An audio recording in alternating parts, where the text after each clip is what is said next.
જ્યાં સફળતા નિશ્ચિત ત્યાં. અને સીધા જઈશું નરેન્દ્ર મોદી સંબોધન કરી રહ્યા છે, સીધા જ આપણે લઈ જઈએ. पर रिकॉर्ड खरीद भी कर रहा है. सिंचाई में भी हम पर ड्रॉप मोर क्रॉप को बढ़ावा दे रहे हैं.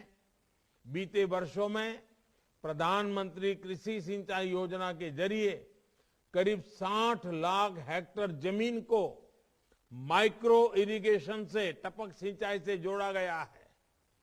प्राकृतिक आपदा में किसानों को जो नुकसान होता था, जो दिक्कत होती थी, उसे कम करने का भी हमने प्रयास किया है.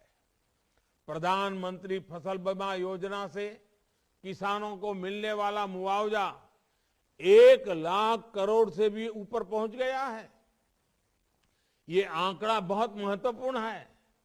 देश भर के किसानों ने करीब 21,000 करोड़ रुपए ही प्रीमियम के तौर पर दिए, लेकिन उन्हें मुआवजे के तौर पर 1 लाख करोड़ रुपए से ज्यादा मिले.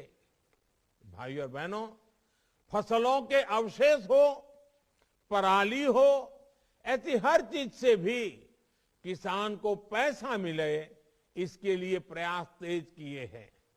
कृषि अवशेषों से बायोफ्यूल बनाने के लिए देश भर में सैकड़ों नए यूनिट्स लगाई जा रही हैं. 7 साल पहले जहां देश में हर साल 40 करोड़ लीटर से भी कम इथेनॉल का उत्पादन होता था, वो आज 340 करोड़ लीटर से भी अधिक हो चुका है. साथियों, आज देश भर में गोवर्धन योजना चल रही है. इसके माध्यम से गांवों में गोबर से बायोगैस बनाने के लिए प्रोत्साहन दिया जा रहा है. बायोगैस का उपयोग बढ़े, इसके लिए भी देश भर में प्लांट लगाए जा रहे हैं. इन प्लांट से हर साल लाखों टन उत्तम ऑर्गेनिक खाद भी निकलेगी, जो किसानों को कम दाम पर उपलब्ध रहेगी. जब गोबर का भी पैसा मिलेगा तो ऐसे पशु भी बोझ नहीं लगेंगे जो दूध नहीं देते या जिन्होंने दूध देना बंद कर दिया है. सब देश काम आए, कोई बेसहारा ना रहे, ये भी तो आत्मनिर्भरता ही है. साथियों, पशुओं का घर पर ही इलाज हो, घर पर ही कृत्रिम गर्भाधान की व्यवस्था हो, इसके लिए आज अभियान चलाया जा रहा है. पशुओं में फूट एंड माउथ डिसीज, खुरपका मुंहपका के नियंत्रण के लिए भी टीकाकरण मिशन चल रहा है. सरकार ने कामधेनु आयोग का भी गठन किया है. डेयरी सेक्टर के इंफ्रास्ट्रक्चर के लिए हजारों करोड़ रुपए का विशेष फंड बनाया है. ये हमारी ही सरकार है जिसने लाखों पशुपालकों को किसान क्रेडिट कार्ड की सुविधा भी जोड़ा है. साथियों, धरती हमारी माता है और हमने देखा है कि जहां धरती माता को बचाने का प्रयास नहीं हुआ, वो जमीन बंजर हो गई. हमारी धरती को बंजर होने के बचाने का एक बड़ा तरीका है केमिकल मुक्त खेती. इसलिए बीते वर्ष में देश ने एक और दूरदर्शी प्रयास शुरू किया है. ये प्रयास है नेचुरल फार्मिंग, यानी प्राकृतिक खेती. और इसकी एक फिल्म अभी आपने देखी भी, और मैं तो चाहूंगा कि सोशल मीडिया में इस फिल्म को हर किसान तक पहुंचाइए. नेचुरल फार्मिंग से जुड़ा कितना कुछ हमने अपनी पुरानी पीढ़ियों से सीखा है. ये सही समय है जब हम अपने इस पारंपरिक ज्ञान को व्यवस्थित करें, आधुनिक तकनीक से जोड़ें.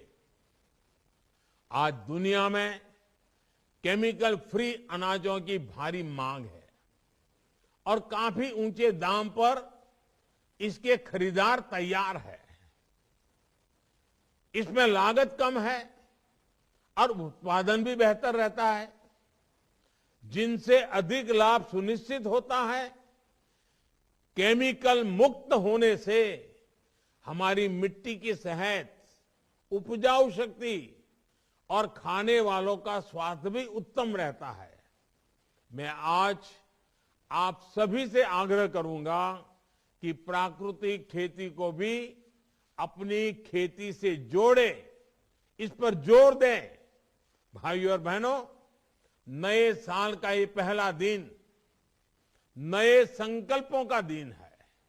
ये संकल्प आजादी के अमृत काल में देश को और समर्थ और सक्षम बनाने वाले हैं।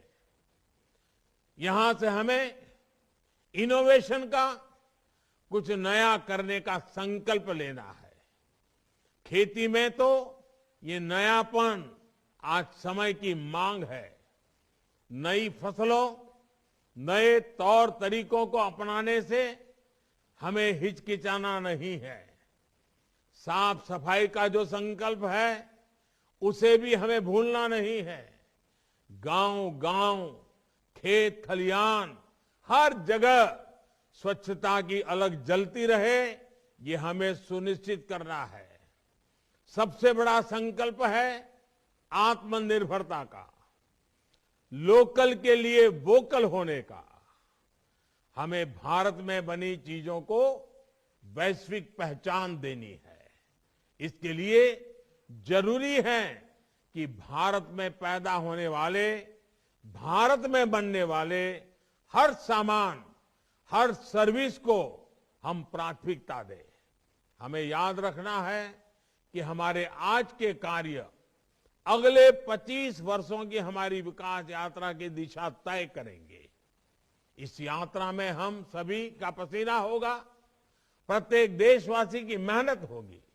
मुझे पूरा विश्वास है कि हम सभी भारत को उसकी गौरवशाली पहचान लौटाएंगे और देश को एक नई ऊंचाई देंगे। आज नए वर्ष के पहले दिन देश के करोड़ों किसानों के बैंक खातों में 20,000 करोड़ रुपए ट्रांसफर होना, ऐसा ही एक प्रयास है। आप सभी को एक बार फिर 2022 इस नव वर्ष की बहुत बहुत मंगल कामनाएं। बहुत बहुत धन्यवाद। તો ખેડૂતોને આર્થિક સપોર્ટની સાથે પીએમ મોદીએ વાત કરી છે ઓર્ગેનિક ખેતીની, કેમિકલ વગરની ખેતી કરવાની વાત કરી છે। તો જ આપણે પૌષ્ટિક ખોરાક, શુદ્ધ ખોરાક લઈ શકીશું અને જે નવા ભારતની આપણે વાત કરીએ છીએ, જે સપનું આપણે જોઈએ છે, એ સપનું આપણે સાકાર કરીશું। કારણ કે સ્વાસ્થ્યની રીતે જો આપણે તંદુરસ્ત હોઈશું તો જ આપણે નવા ભારતનું નિર્માણ કરી શકીશું।